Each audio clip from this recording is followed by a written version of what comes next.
بسم اللہ الرحمن الرحیم۔ چیپٹر 2 ہے جی ریپیچینی ڈاٹرز۔ ریپیچینی کی لڑکی ایک تصوراتی کہانی ہے۔ ریپیچینی جڑی بوٹیوں اور پودوں کا مشہور سائنسدان ہے۔ وہ اٹلی میں رہتا تھا۔ اس سے جڑی بوٹیوں اور پودوں پر تحقیق کرنے کا بہت شوق تھا۔ اسے زہریلے پودے اگانے کا جنون تھا۔ وہ ایک حریص، لالچی اور خود غرض انسان تھا۔ وہ انسانیت کی بجائے سائنس کی دریافتوں اور ایجادات میں زیادہ دلچسپی لیتا تھا۔ وہ جڑی بوٹیوں سے ایسی دوائی تیار کرنا چاہتا تھا جو انسان کو دوسروں کے لیے زہریلا اور خطرناک بنا سکے،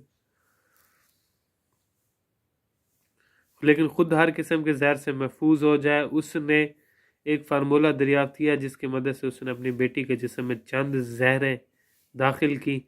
اس کی بیٹی کا نام بیٹرس تھا۔ وہ ہر قسم کے زہر سے محفوظ ہوگی، لیکن وہ خود ایک مہلک زہر بن گئی۔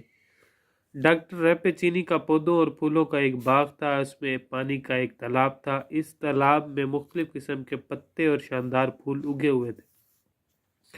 بیٹرس کا تعارف۔ بیٹرس ڈاکٹر کی خوبصورت بیٹی تھی۔ وہ تندرست اور توانا تھی۔ وہ مہلک پودوں کے درمیان رہتی اور ان میں سانس لیتی۔ جب وہ باغ میں کام کرتی تو اسے ایک نوجوان لڑکا گیوانی اپنے گھر کی کھڑکی سے دیکھتا رہتا۔ کھڑکی اس کے باغ میں کھلتی تھی۔ گیوانی پڑھنے کے لیے اٹلی کے جنوب سے آیا تھا اور وہ پیڈوا کی یونیورسٹی میں پڑھنا چاہتا تھا۔ اس نے بیٹرس کو پسند کر لیا اور اس سے محبت کرنے لگا۔ پروفیسر باگلیانی کا تعارف۔ گیوانی نے بیٹرس کے متعلق اپنے استاد باگلیانی سے گفتگو کی۔ باگلیانی یونیورسٹی میں سائنس کا مشہور استاد تھا۔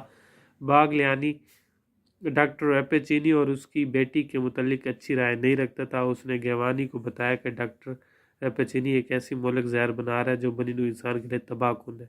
اس نے گیوانی کو تنبیہ کی کہ وہ ڈاکٹر ریپیچینی اور اس کی بیٹی سے جتنا بچ سکتا ہے بچے۔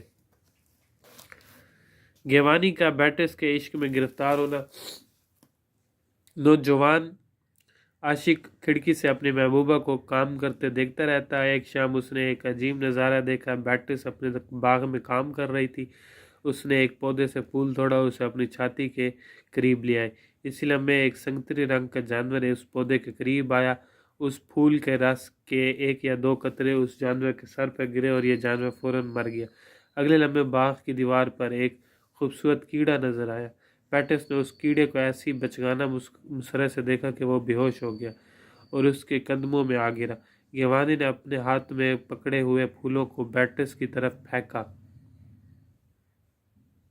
بیٹرس نے اس تحفے کو قبول کر لیا۔ اس نے ان پھولوں کو اپنی چھاتی کے ساتھ لگایا اور وہ پھول بھی مرجھا گئے۔